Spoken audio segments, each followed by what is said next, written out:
জনাব মোহাম্মদ হাফিজুর রহমান, বাংলাদেশ জামাত ইসলামী উপজেলা কর্ম পরিষদ সদস্য।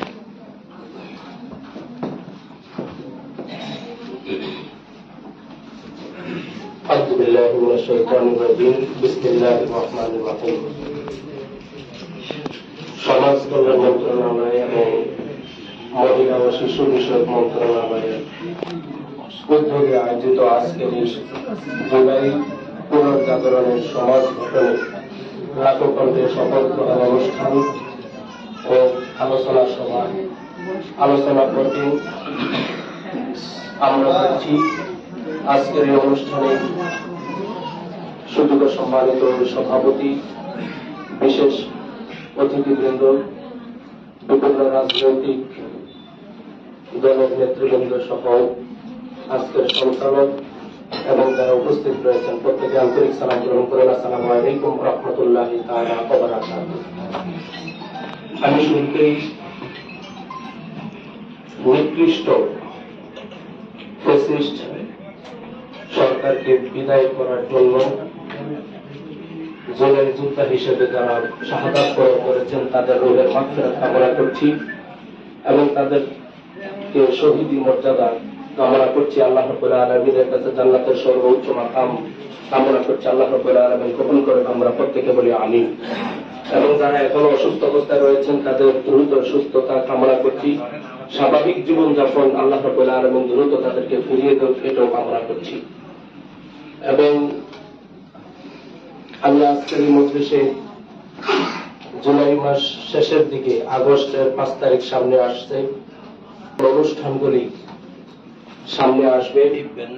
প্রত্যেকটা অনুষ্ঠান যাদের নেতৃত্ব হবে আমরা সজাগ থেকে সচেতন থেকে সাড়া দিয়ে সুন্দরভাবে সুশৃঙ্খল ভাবে আঞ্জাম দেওয়ার জন্য উদাত্ত আহ্বান রাখছি।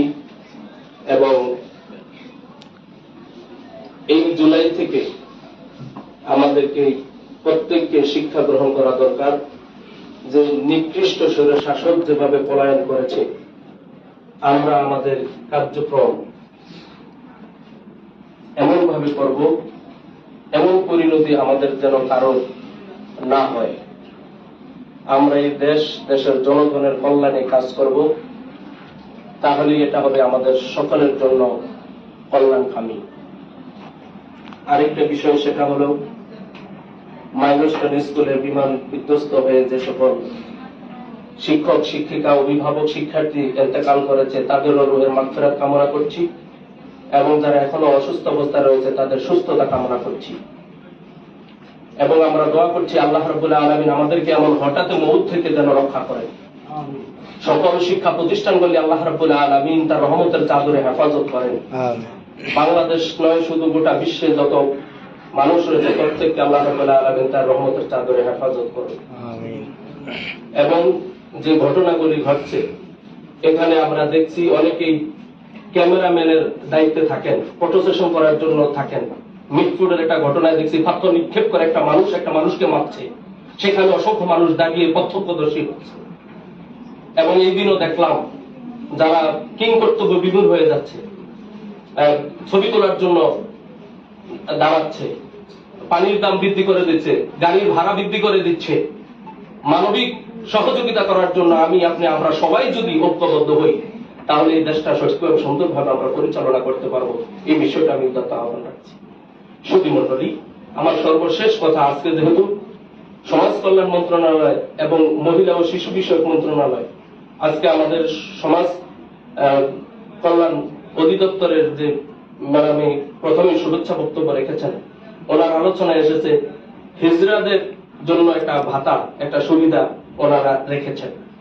আমি প্রধান অতিথি মহোদয় সহ উপস্থিত সকলের জ্ঞাতার্থে এবং অধিদপ্তরের জ্ঞাতার্থে বলছি, এই সুবিধা পাওয়ার পরেও তারা চাঁদাবাজি করে।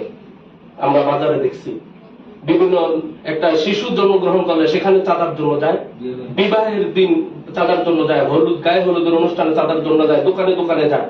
তাদের চাহিদা মোতাবেক যদি না হয় তাহলে তারা সেখানে অশ্লীল বাক্য ব্যবহার করে, অশ্লীল আচরণ ব্যবহার করে এবং মাইলমুখী আচরণ করে। তাদের একটা নির্দিষ্ট টিম রয়েছে এবং এই এই এদেরকে সহযোগিতার জন্য আরেকটা টিমও মনে হয় যেন কাজ করছে বা এদের সাথে সংশ্লিষ্ট রয়েছে। এই বিষয়গুলিও গোটা দেশেই একটা ব্যবস্থা করা দরকার।